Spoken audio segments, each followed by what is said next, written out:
Hi everyone, আসসালামু আলাইকুম। কেমন আছেন সবাই? আশা করি সবাই খুব ভালো আছেন। আমিও ভালো আছি আলহামদুলিল্লাহ। আজকে আমি আপনাদেরকে বানিয়ে দেখাবো চাপা শুটকির বড়া।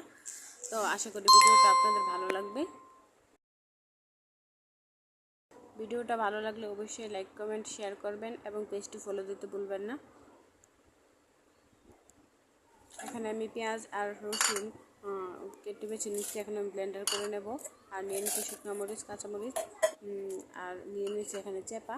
নিয়ে আমি ব্লেন্ডার করে এখানে কড়াইয়ে আমি পরিমাণ মতো তেল দিয়ে হলুদ আর লবণ দিয়ে এখন আমি আগে থেকে করে রাখা পেস্ট দিয়ে আমি এখন ভেজে নেব।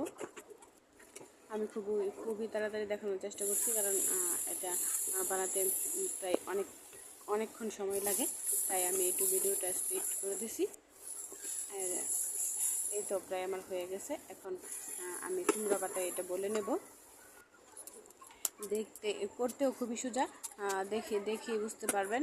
আশা করি সবার খুব ভালো লাগবে। যারা চাপা শুটকি পছন্দ করেন তাদের জন্য আজকের ভিডিওটা।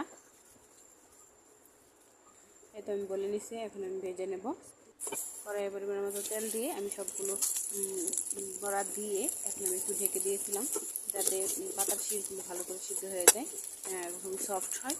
তো এখন হয়ে গেছে। তো আমি উল্টে পাল্টে নিচ্ছি। দেখুন হয়ে গেছে। আপনাদেরকে একটু স্লোলি দেখানোর চেষ্টা করছি।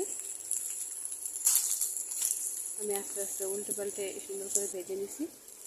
আপনারা আপনাদের মতো ভেজে নিতে পারেন, কেউ কম বেশি করে ভেজে নিতে পারেন। খেতে কিন্তু খুবই ভালো লাগে। ভিডিওটি ভালো লাগলে লাইক করুন, শেয়ার করুন।